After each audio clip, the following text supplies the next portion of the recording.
Buenos días, docente y compañeros. Mi nombre es Jennifer Duarte Jiménez y en el día de hoy, junto a mis compañeros Daniel Mármol Ortiz, Lina Marcela Méndez, Ana Lucía Díaz Mesa y Mayerly Rondón Hincapié, les hablaremos sobre la evolución histórica de la contabilidad. La evolución histórica de la contabilidad. Existen varios relatos en cuanto a la práctica contable llevada a cabo en tiempos remotos. Debido a su poca veracidad, nos enfocaremos en el análisis que constituye el objeto de la actividad contable, el cual es de conservar un testimonio de naturaleza continuo de los hechos económicos ocurridos en el pasado.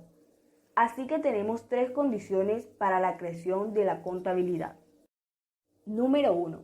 Que encontremos al hombre constituyendo una unidad social y por lo tanto vinculado a otros hombres por necesidades comunes.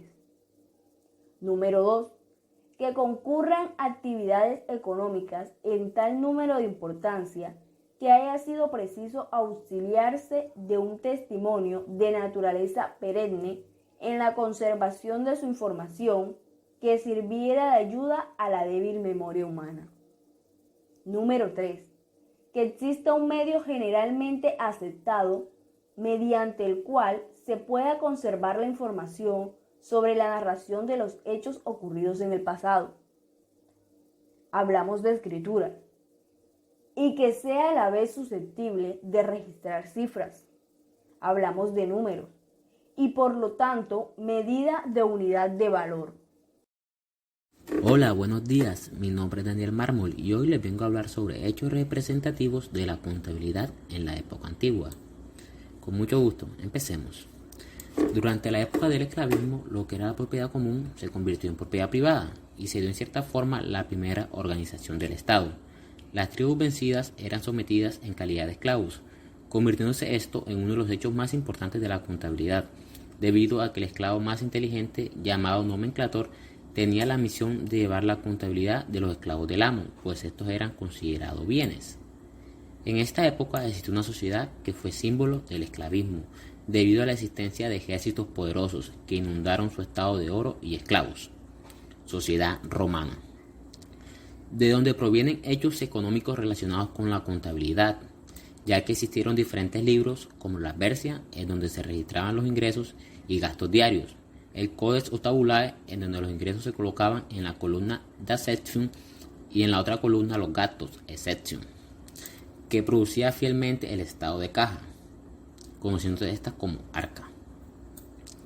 En Roma existían muchas luchas entre patricios y plebeyos, particularmente por motivos de deudas y abusos cometidos por los acreedores, patricios, en contra de los deudores. Debido a esto, se vio la necesidad de implementar medidas legislativas, como la Petelia, año 428 a 325 a.C., impuesta por Marco Tulio, la cual se basaba en la inscripción del nombre del deudor en el Codex, del acreedor con el consentimiento del primero y la mención de la cantidad debida, para crear la obligación a favor del acreedor. Después del esclavismo aparece el feudalismo, donde el poder no está en la cantidad de esclavos, la tierra. La iglesia se convierte en un sector predominante, como la primera institución bancaria, que concedía préstamos y se apropiaba de las tierras como castigo por el no pago, lo que hoy en día se le conoce como el cobro jurídico. En esta época predominó la contabilidad romana, donde realmente se impulsó la doble partida. Posteriormente, en la época del mercantilismo, dos acontecimientos marcaron su desarrollo: el crecimiento de la economía monetaria y el surgimiento de los estados nacionalistas. Durante el siglo XVI, la contabilidad entra en una etapa de gran auge, tanto en el campo económico como en el campo profesional. Carlos V emitió en Valladolid una cédula real en la que se ordena cómo se deben registrar las operaciones y se establece que todas deben estar firmadas por el contador y el tesorero. Esto es el principio fundamental del control fiscal.